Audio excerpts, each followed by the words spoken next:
আসসালামু আলাইকুম, সকলে স্বাগত আরেকটা নতুন ভিডিওতে। আজকে আমরা আপনাদের দেখাবো কিভাবে আমরা আমাদের জায়গার মধ্যে ডিম মেশিন দিয়ে বসানোর আগে জীবাণুমুক্ত করে থাকি বা জীবাণুমুক্ত করে আমাদের ডিমগুলোকে মেশিনে দিই। তো সম্পূর্ণ প্রসেসটি দেখার জন্য অবশ্যই সম্পূর্ণ ভিডিওটি দেখার জন্য অনুরোধ রইল।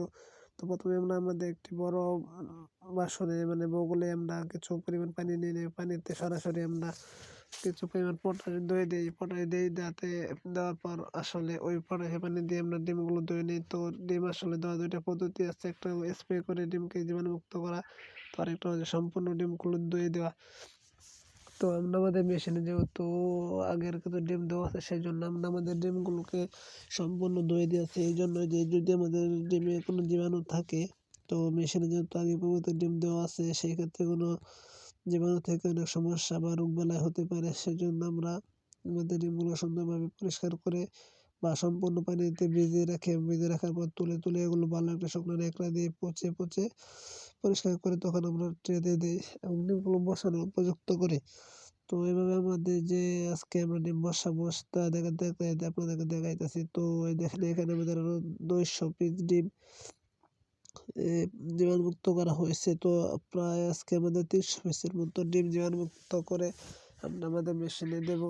তো এখানে আমাদের ১০ থেকে ১২ দিনের ডিম জমা হয়েছে। তো এই ডিমগুলোকে আজকে আমরা আমাদের কম্পিউটার মেশিনে বসাবো। তো এই যে এখন আমাদের প্রায় ডিমগুলো জীবাণুমুক্ত করা শেষ। তো এই পাশে আমাদের কিছু কবুতর, তো দেখতেই পাচ্ছেন এগুলো, এখানে আমাদের অরিজিনাল দেশি কবুতর। তো এখানে ১৫ থেকে ২০ জোড়ার মতো কবুতর আছে, মাশাআল্লাহ।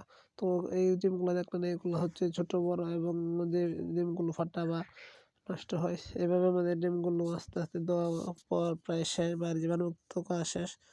তো এখন আমরা আমাদের ডিমগুলোতে জীবাণুমুক্ত করা শেষ হওয়ার পর কিছু তারিখ লিখে দেব, যে কত তারিখে আমরা ডিমগুলো মেশিনে দিলাম এবং কত তারিখ ডিমগুলো মেশিন থেকে বের হবে বা হ্যাচিংয়ে দেওয়া লাগবে। তো আজকে যেহেতু ১৬ তারিখ, তো আমরা তারিখটা লিখে দিলাম এবং সেই হিসাব করলে আমাদের হ্যাচিং ডেট আসবে আগামী মাসের ৪ তারিখে। তো আমরা ৪ তারিখে ডিমগুলোকে হ্যাচিংয়ে বসাবো। সেজন্য আমরা প্রতিটা ট্রেতেই ২ থেকে ৩ টা ডিমের গায়ে লিখে দিতেছি হ্যাচিং এবং বসানোর তারিখটা, যাতে আমরা সহজে বুঝতে পারি কোন তারিখে আমরা হ্যাচিংয়ে দিয়েছি।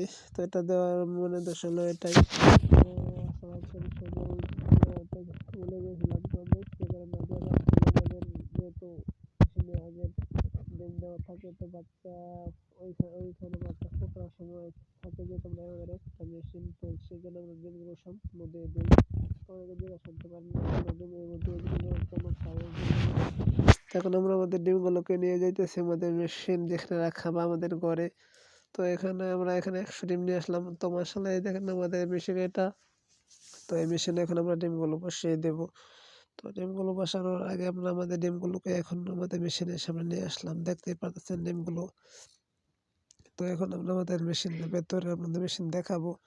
তো সবাই অবশ্যই আমাদের মেশিনগুলো দেখার পর মাশাআল্লাহ বলবেন। তো এই দেখেন যে আমাদের মাশাআল্লাহ এখানে দেখা যায় বাচ্চা ফুটে বের হওয়া শুরু হয়েছে। তো এখানে আমরা গতকাল থেকে ডিমগুলো হ্যাচিংয়ে দিয়েছিলাম। তো এই হ্যাচিং থেকে বাচ্চা ফুটে বের হওয়া শুরু হয়েছে ২-৩ টা। তো এখানে আমরা আমাদের ৪০০ পিসের মতো ডিম হ্যাচিংয়ে দিয়েছি এবং পাশাপাশি আরও ১৫০ কোয়েল পাখি ডিম দিয়েছি। তো এখন আমরা আমাদের ডিমগুলো উপরে বসিয়ে দিতেছি। তো একটা করে ট্রে আমরা আমাদের ডিমের তা বসিয়ে দিয়েছি একটা করে। তো আজকে আমরা আমাদের বেশি আর ৩০০ পিস ডিম দেবো। তো আসলে যখন বাচ্চাগুলো ফুটে বের হয়, তখন আসলে দেখলে অনেক ভালো লাগে। তো সেই ভালো লাগা বিষয়টা আপনাদের সাথে শেয়ার করবো অবশ্যই অন্য একটা নতুন ভিডিওতে। তো এভাবে আমাদের ডিমগুলো এখন প্রায় ট্রেগুলো আমাদের বসানো শেষ পর্যায়ে। তো আসলে এই কাজগুলো সবসময় আমরা করতে হয়, বা প্রতি ১০ দিন পর আমাদের করতে হয়। প্রায় মাসে আমাদের ৩ বার ডিম সেটারে বা হ্যাচিংয়ে বসাতে হয়। যেহেতু আমাদের মুরগি এ যে পরিমাণ, তা পরিমাণ হিসাব করলে আমাদের প্রতি ১০ দিনে যে ডিমগুলো বসে, তো আমরা ১০ দিন পর আমাদের ডিমগুলো মেশিনে দেই। তো অবশ্যই ডিমগুলো দেওয়ার পূর্বে আমরা মেশিনগুলোকে ডিমগুলো জীবাণুমুক্ত করে পরে দেই। তো এখন আমাদের ডিমগুলো বসানো শেষ। তো ইনশাআল্লাহ আমরা আমাদের ডিমগুলো সুন্দরভাবে ডিমগুলো জীবাণুমুক্ত করে মেশিনে দিলাম। এইজন্য তো দেখতে পারলেন যে আমাদের মেশিনে কিছু বাচ্চা আছে। বা ফুটতেছে বা পূর্বে ডিম থাকে। তাই আমরা ডিমগুলোকে অবশ্যই সুন্দরভাবে জীবাণুমুক্ত করে থাকি। তো সকলে আমাদের জন্য দোয়া করবেন এবং সকলে ভালো থাকবেন। আসসালামু আলাইকুম। দেখা হবে আরেকটা নতুন ভিডিওতে।